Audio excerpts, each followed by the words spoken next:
La resiliencia es un término muy bonito porque hoy lo escuchamos casi que en cualquier emisora, se escucha esta palabra, no era muy común hace unos años. Y la resiliencia, digamos que, dado que evoca una connotación positiva, muchas personas lo utilizan pensando que quieren tener eso en su vida, tener algo positivo en su vida. Sin embargo, uno de los primeros referentes que yo cito en resiliencia, el primero fue Bowlby, que es el padre del apego, pero digamos que donde salió con más fuerza en publicaciones fue con Amy Werner y Ruth Smith. Ellas hicieron un estudio en el que estaban intentando mostrar lo que en ese tiempo pasaba en psicología, que es que uno se ocupaba solamente de lo que no funcionaba, de lo que estaba mal. Entonces empezaron a mirar cómo niños que iban a nacer en contextos desfavorables, con padres alcohólicos, con dificultades económicas, padres psicóticos, en condiciones totalmente adversas, qué iba a pasar con ellos a futuro. Era un estudio longitudinal de 40 años. Y empezaron a ver que en la medida que pasaba el tiempo, empezaba a haber chicos de estos que habían empezado mal, digamos, la primera partida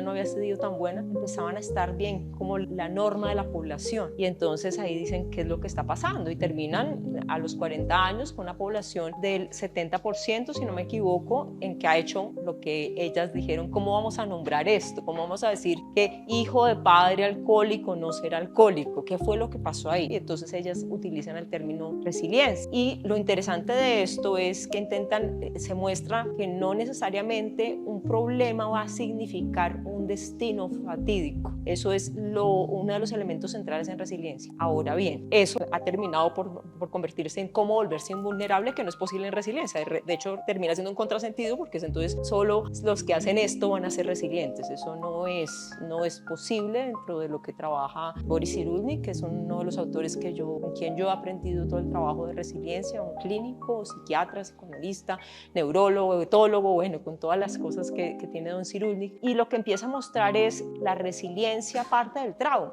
Para hablar de resiliencia tenemos que hablar de que hay un trauma, de que ha ocurrido algo que te ha roto la vida y que hay que reconstruir y más que transformar, más que reconstruir. Entonces ahí viene qué es la definición de resiliencia para Cyrulnik, que por lo demás es hermosa porque es contradictoria. Él dice, la resiliencia es retomar un nuevo desarrollo. Entonces, si te das cuenta, hay una trampa ahí porque está diciendo retomar. Entonces está yendo a algo que ya pasó, pero dice un nuevo desarrollo. Entonces ahí lo que está intentando mostrar no es un concepto de resiliencia como se lo ha visto como la resistencia, que es distinto, como los materiales resisten y vuelven a quedar en el mismo punto en que estaban. Lo que va a decir es un nuevo desarrollo porque no va a ser el mismo. O sea, después de que te rompiste, va a pasar algo distinto contigo. No es la misma vida, pero sí hay un desarrollo. Entonces no es una evolución hacia arriba, sino es una evolución que ha tenido una ruptura y que implica que te pienses nuevamente quién eres. Hay un antes, un durante los procesos de traumatismo y un después de los procesos de traumatismo, de una situación traumática. El antes tiene que ver con todos esos recursos iniciales, que es lo que a veces las personas confunden con resiliencia, o algunos teóricos con los que no converjo denominan resiliencia,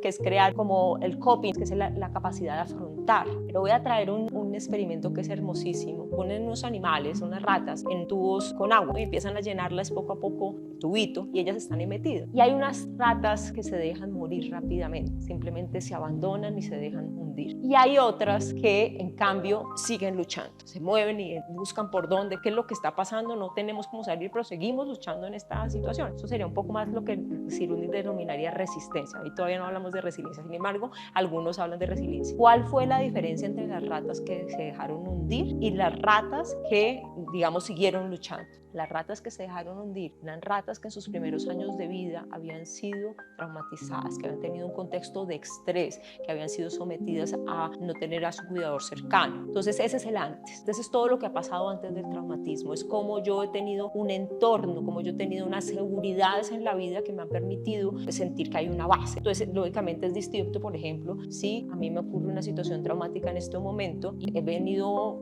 40 y pico de años teniendo buena alimentación, ¿cierto? La alimentación cuenta. Si tengo tranquilidad en estos días porque tengo seguridad económica, si he estado haciendo ejercicio, si tengo unas relaciones en las que me siento tranquila, si tengo una percepción mía porque académicamente me ha estado yendo bien, entonces tengo una percepción mía que es agradable. Entonces, ¿qué ocurre? Que si llega el traumatismo, pues efectivamente, que eso es lo que dicen, por eso creen que es resiliencia, pues voy a tener más elementos que me permiten afrontar. Lo que pasa es que cuando hay el corte, cuando el traumatismo, por más elementos que tengas, te quedas despistado. Entonces luego va el durante.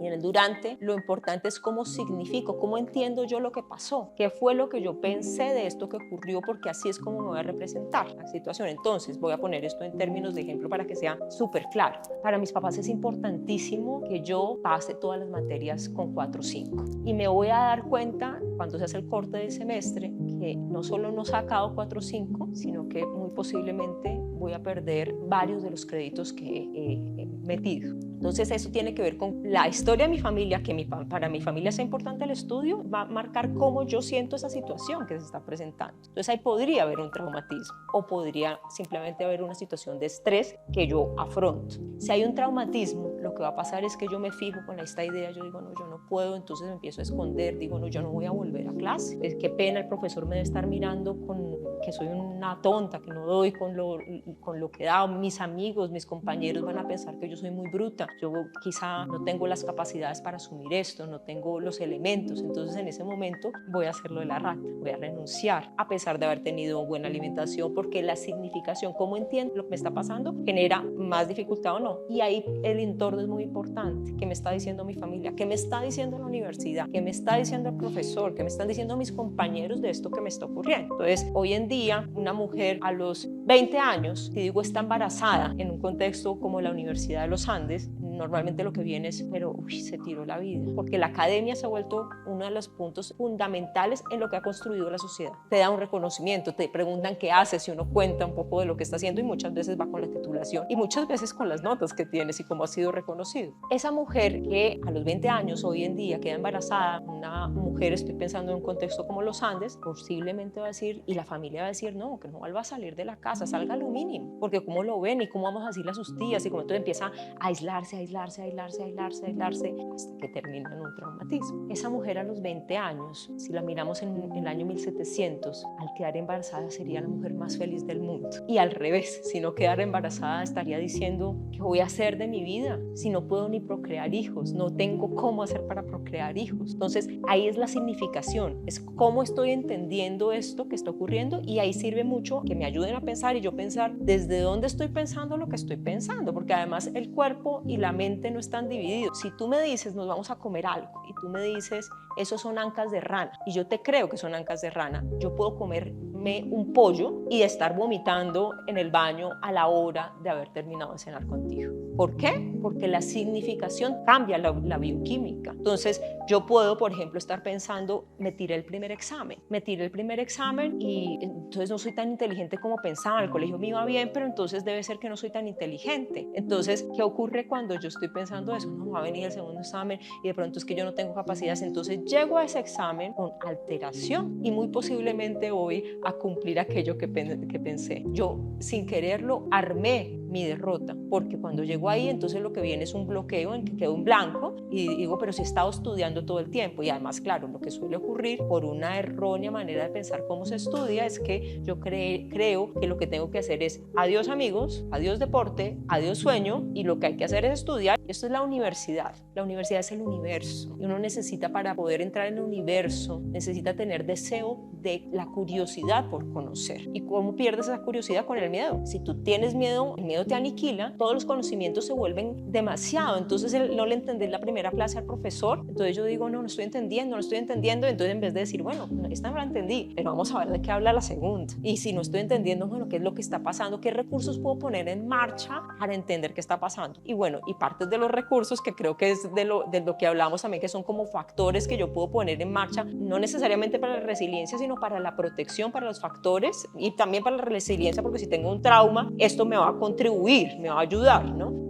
Tengo que hacer ejercicio. Y entonces el ejercicio, ¿por qué? Ahí hay un estudio de una mujer hermosísima que se llama Wendy Suzuki, neuróloga, tiene un laboratorio en NYU, en la Universidad de Nueva York, y esta mujer trabaja a memoria. Llega en unas vacaciones una mujer dedicada a su laboratorio, entonces dice, me voy de vacaciones, y primera cosa que descubre, no tiene con quién ir porque no tenía amigos. Entonces dice, uy, claro, todos eran colaboradores, toda gente pues con quien me entiendo, pero no tengo un amigo con quien hacer el viaje, ni una amiga. Entonces ella dice, no, es una mujer echa para adelante y dice, no, vamos para adelante, voy a irme de paseo, pues pide un tour, entonces se va al tour y en el tour se da cuenta que no tiene estado físico. Dice, los más viejos tenían más estado físico que yo. Entonces ella hacía yoga, no hacía cardio, entonces ella decía, ¿cómo es esto? Pero no, se vino para el Perú, no podía, ¿no? Decía, no, esto no puede ser. Entonces se devuelve a Nueva York y dice, esto no me va a volver a pasar. Y empieza a hacer ejercicio y empieza a darse cuenta que cuando está empezando a preparar las investigaciones para presentarlas, está haciéndolo de una mejor manera, está empezando a recordar más. Entonces dice, un momento, yo estudio memoria, lo que estoy sintiendo es que mi memoria está mejorando en la medida en que yo hago ejercicio. Y entonces dice, bueno, pues vamos a medir esto. Y entonces empieza a mirar el efecto que tiene el ejercicio en el aprendizaje. Y claro, pues, lo que va a decir es obvio, ¿no? O sea, bajas,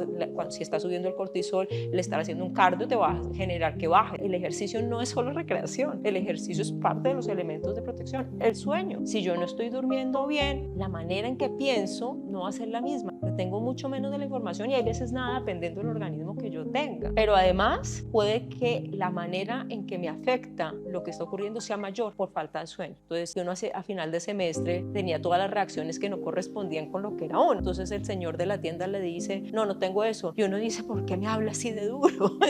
O le responde, ay, ¿qué? Pero pues, puede hablarme bien, pero se da cuenta que el compañero le dice, ¿por qué le hablas así? Él solo te dijo que no tenía eso. Pues claro, es toda nuestra emocionalidad, la amígdala, que es la que nos dice cuando algo está en riesgo. Como me falta sueño, pues me va a estar diciendo pilas, o sea, esto está mal. Entonces, o simplemente arranco a llorar, no me defiendo. Entonces lo que pasa es que asumo los pequeños obstáculos, ni siquiera los traumatismos los asumo de una manera errónea. La socialización, además los papás son buenísimos, no, pero es que la veo todos los días por allí y por allá. Nuestro cerebro tiene un tiempo de hibernación igual que el computador y ese tiempo de hibernación es un tiempo en que se aprende, que es lo mismo que en el sueño. En el sueño, que esto es uno de los errores, uno cree que aprende solamente cuando está estudiando, no, cuando está durmiendo su cerebro está haciendo las conexiones para el aprendizaje y si no las hace se dedica a lo fundamental, que es lo fundamental, lo biológico, que su cuerpo funcione. Lo que quiere decir es que todo lo que estudió el día anterior puede que no lo retenga simplemente por no haber dormido. Pero en la amistad pasa un poco a eso, no hay peor enemigo que uno mismo cuando está consigo mismo. ¿Qué quiere decir esto? Que si yo ni está todo el día estudiando y no se encuentra con Claudia a hablar, a tomarse un cafecito, a tomarse un chocolate, lo que retumba en mi cabeza son mis miedos. Mientras que si yo me encuentro con Claudia, ella me cuenta sus miedos, entonces me empiezan a brillar los ojos, como te están brillando los ojos, y a mí también me brillan los ojos, porque entonces ahora se da cuenta que los corazones empiezan a batir en la misma frecuencia. Es un estudio de Nazaret Castellanos que es hermosísimo. En la medida que yo estoy con personas que me tranquilizan, los corazones empiezan a batir en la misma frecuencia. Entonces yo digo, uy, esto que yo estoy sintiendo que no puedo con esta materia, Claudia también lo está sintiendo con el trabajo en la decanatura o con sus hijas o con su esposo, y entonces brillan nuestros ojos y tenemos esa sensación de comprensión, y esa sensación de comprensión lo que me está generando es endorfinas, es oxitocina, y esos son elementos, un cóctel hermoso para el aprendizaje. Entonces, ¿cómo significo? Depende también de compartir. Es cuando Claudia me dice a mí, no, Jenny, claro, está muy duro, pero ¿te acuerdas el día que perdiste esta materia y tú fuiste capaz? Y yo digo, claro. Entonces, ¿cómo cambio mi significación tan catastrófica sobre lo que está ocurriendo? Alimentación, ¿cómo voy a comer? Cuando yo estoy con ansiedad, es cuando uno come peor. Estamos con ansiedad producto de lo que está ocurriendo académicamente. Entonces, ¿yo cómo juego a esto? O sea, voy a comer ahorita pizza o hamburguesa porque estoy muy estresada porque estoy en una época de exámenes, o digo, a pesar de que mi organismo me está diciendo ve por la pizza, ve por la hamburguesa, hago el esfuerzo y digo, no es lo que más quiero, pero quizá ahorita es mejor comerme una proteína un poco más saludable o comerme una ensalada. Entonces es un poco como yo me pienso sobre lo que está diciendo mi cuerpo me comunica. Otra cosa es que yo le haga caso sin pensar sobre qué me está diciendo y en qué contexto me lo está diciendo. Estos factores de protección tienen que ser casi como nuestro ABC cuando hay una circunstancia difícil de afrontar o traumática. Si hay traumática, sería importante buscar además un apoyo profesional. Los dos elementos fundamentales para los procesos de resiliencia son el apoyo y el sentido. Es como yo tengo un entorno que me permite preguntarme, es el apoyo, es lo primero. Un entorno en el que yo puedo decir qué pasó, me da la tranquilidad y luego entender, porque en la medida que entiendo puedo operar sobre eso, ya no soy víctima simplemente de eso. Entonces, entender, pero entender no significa necesariamente conocer, y ahí va la misma historia del experimento, pero con un cuento hermosísimo que es el de unas ranas, que caen unas ranas en un pozo de leche, y entonces una jaca del metro mide todas las herramientas, la densidad de la leche, dicen, aquí no hay nada que hacer. Entonces estoicamente se deja morir. Y otra, un poco más irracional, con menos conocimiento, lo que hace es simplemente batir sus piernitas como lo hicieron las ratas y la leche empieza a volverse queso sin haberlo constatado. Entonces, ¿por qué hago esta historia? Porque no, ese saber muchas veces tiene que ver con un tema emocional, no solamente con lo racional. Hay veces en lo racional tú dices, no hay salida, no la veo, y posiblemente en el principio no la hay, pero el tema es que si no crees que ahí entra el trabajo que ustedes están haciendo, que es la espiritualidad, no la religión, que la religión está dentro de la espiritualidad, pero es este sentir que hay algo, que además Cyrulnik lo trabaja lindísimo porque dice la espiritualidad nace del apego, de cómo se crearon nuestros lazos en la primera infancia que me hacían sentir que se iba a solucionar, eso que le dice a uno, esta pandemia es horrorosa, pero yo sé que algo va a pasar,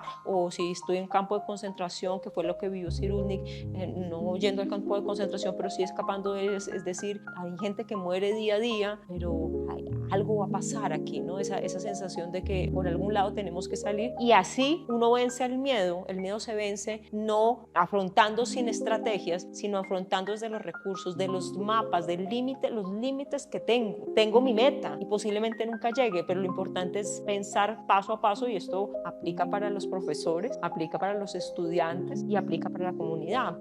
Yo espero que haya quedado claro como elementos que sean recursos para lo que busca la resiliencia, el interés por indagar, el interés por mirar cómo averiguo un poco más, ¿no? Sentir que lo que no sé es una ventaja porque es la posibilidad de navegar con la tranquilidad de que en algún momento uno logra ver la luz aunque esté en medio de la tormenta.